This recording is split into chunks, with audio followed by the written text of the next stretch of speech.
Hi everyone, welcome to the woman of honour series. എല്ലാവർക്കും ഒരു നല്ല ദിവസം നേരുന്നതോടൊപ്പം ഓശാനയുടെ ആശംസകൾ നേരുകയാണ്. എല്ലാവരും ഓശാന പെരുന്നാൾ ആഘോഷിച്ചെന്ന് വിശ്വസിക്കുന്നു. യെരുശലേമിലേക്കുള്ള നമ്മുടെ കർത്താവിൻ്റെ പ്രവേശനം, രാജകീയമായ വരവേൽപ്പോടുകൂടി ജനങ്ങൾ അവനെ എതിരേൽക്കുന്നു. സിയോൻ പുത്രിയോട്, ഇതാ നിൻ്റെ രാജാവ് സൗമ്യനായി കഴുതപ്പുറത്ത് വാഹനമൃഗത്തിൻ്റെ കുട്ടിയുടെ പുറത്തും കയറി നിൻ്റെ അടുക്കൽ വരുന്നു എന്ന് പറവീൻ എന്നിങ്ങനെ പ്രവാചകൻ മുഖാന്തരം അരുളിച്ചെയ്തതിന് നിവൃത്തി വരുവാൻ ഇത് സംഭവിച്ചുവെന്ന് മത്തായിയുടെ സുവിശേഷം 21-ാം പറയുന്നു.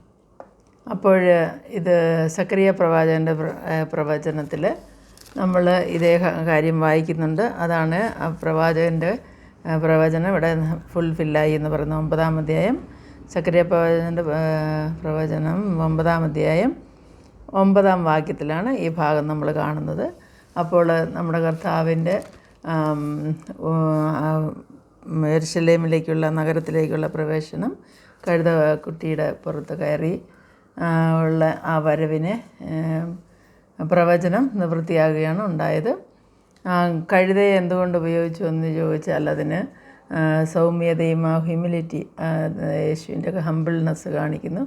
രാജാതിരാജാവായവന് കഴുതപ്പുറത്ത് കയറി വന്നിരിക്കുന്നു. അതോടൊപ്പം തന്നെ ബഹുജാതികളെ അവൻ്റെ ജനമാക്കി തീർക്കുക. അതുവരെ എബ്രായർ മാത്രം ദൈവത്തിൻ്റെ ജനമായിരുന്നെങ്കിൽ യേശുവിൻ്റെ വരവിന് ശേഷം നമുക്കറിയാമല്ലോ, അവൻ്റെ കുരിശുമരണത്തിന് ശേഷം സകല ജാതികളെയും സഭയോട് ചേർക്കപ്പെടുകയും അവരെ ജാതികളിൽ നിന്നും രക്ഷിക്കപ്പെട്ടവരൊക്കെയും സഭയോട് ചേർന്നതും കർത്താവിൻ്റെ മക്കളായി, ദൈവത്തിൻ്റെ മക്കളായി തീർന്നതും നമുക്കറിയാം. അങ്ങനെ ഒരു അവസരം ഉണ്ടാക്കിത്തന്ന ദൈവത്തിന് നമുക്ക് സ്തോത്രം ചെയ്യാം. ഈ കഴുതയെപ്പോലെ ഏറ്റവും താഴ്മയുള്ളതും എളിമയുള്ളതുമായ ഒരു മൃഗം കർത്താവ് നമ്മളെ പഠിപ്പിക്കുന്നതും അത് തന്നെയാണ്. നമ്മൾ താഴ്മയോടും എളിമയോടും കൂടി ജീവിക്കണമെന്നും ഈ നോമ്പ് കാലത്ത് നമ്മളെ തന്നെ ശുദ്ധീകരിച്ച് നമ്മളെ തന്നെ താഴ്ത്തണമെന്നുമാണ്. അതുപോലെ കർത്താവിൻ്റെ അവൻ ദേവാലയത്തിൽ വന്ന ശേഷം ദേവാലയം ശുദ്ധീകരിക്കുന്നതായിട്ടും നമുക്ക് കാണാൻ സാധിക്കും. നമ്മൾ ദൈവത്തിൻ്റെ ജീവനുള്ള ദൈവത്തിൻ്റെ ശരീരമാകുന്ന മന്ദിരമാണല്ലോ നമ്മുടെ ശരീരം. അവൻ നമ്മിൽ വസിക്കുന്നു. അവന് വസിപ്പാൻ തക്കവണ്ണം ഏറ്റവും ശുദ്ധിയുള്ളതും വിശുദ്ധിയുള്ളതുമായ ഒരു ആലയമാക്കി നമ്മെ തന്നെ മാറ്റേണ്ടതും ആവശ്യമാണ്. ഇത്രയും പറഞ്ഞുകൊണ്ട് ഈ വീഡിയോ ചുരുക്കുകയാണ്. എല്ലാവർക്കും